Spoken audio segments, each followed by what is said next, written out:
I'll just explain the basic mechanical layout of this truck at first. So it's more like a midship pumper than not, in the sense of the operation, the way you put the truck into pump mode. It has the same midship, we call it a split shaft PTO. That's like the fire industry term for a pump transmission. It's not a PTO driven pump like a tanker might have. You're not engaging a PTO on the side of the transmission like you will with a hydraulic generator or a small capacity fire pump. It is a transfer case on the drive shaft, and when you put it into pump gear, you are disabling the drive shaft to the rear axle, exactly like your aerial and your pumper tanker, I'm sure, and 90% of the pumpers you'll encounter, you're immobilizing the rear axle. And the pump transmission is still mounted midship of the vehicle, just like if it were a side mount or a top mount pumper. And then instead of being hooked right or attached right to the fire pump, it has a drive shaft, the second drive shaft, that runs back above the frame rails and below the water tank to the fire pump that we've mounted in the back of the truck. And it's a lighter capacity drive line, but it's adequate for, so you'll have like a 1710 series drive line, and then I believe up above it's like a 1400 series. You know, it's probably more information than you care to know or need to know, but anyway, it functions the same. So the operation, right, is to bring the vehicle to a rest, put the vehicle in neutral, set the parking brake, and then raise that collar and throw it all the way back. There's a center point detent, and then there's an all the way down into pump mode. A lot of people ask me what's the center point part for. That is if you need to manually force the pump transmission into pump mode. Underneath there's a lever, and that just is kind of the equalized pressure. It's not pressure off the actuator. You can manually put it into place, and then you can come back in and put it all the way down into road. But that's, again, if you've never had to manually engage your fire pump, if you've always been able to just rely on the pump shift, then no, you wouldn't know what I'm referring to anyway. Well, we've had to on the one this is replacing. Then you want to put it in the center, so you're not like fighting the actuator if it does regain power.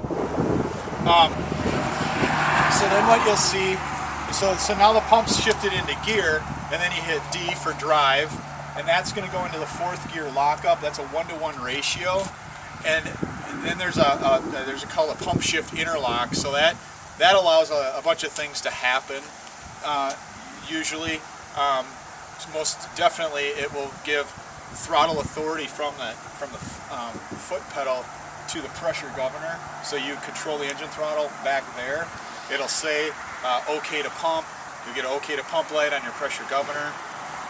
You'll see some speed registering on the speedometer, even though you're sitting still.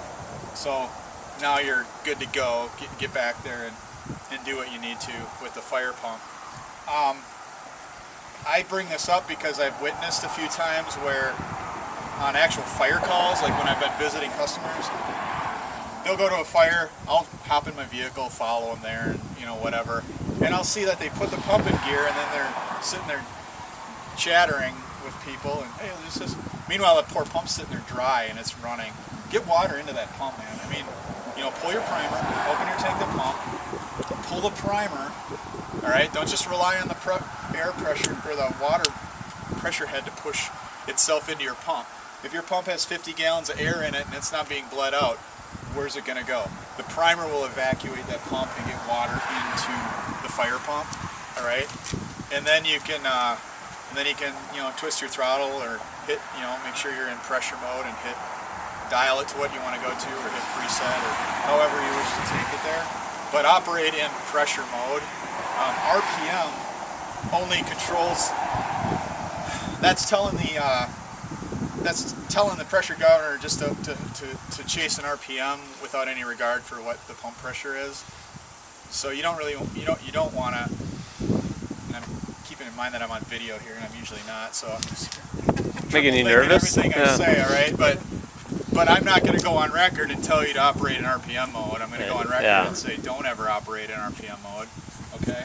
You want to operate in pressure mode. We'll get to that, I guess. Yeah. But our pressure governor on 23, we have to start off in RPM mode.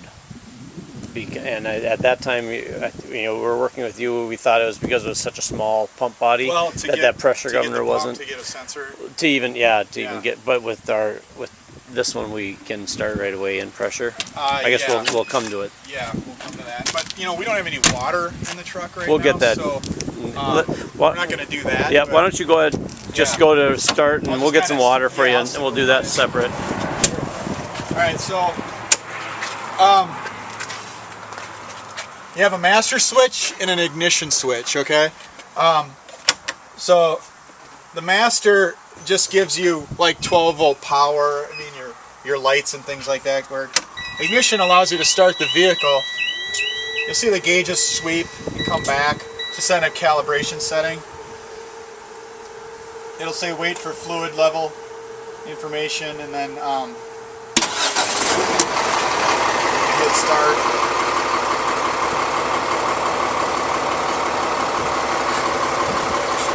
So, we're in neutral right now. I'll throw the thing all the way down to pump mode.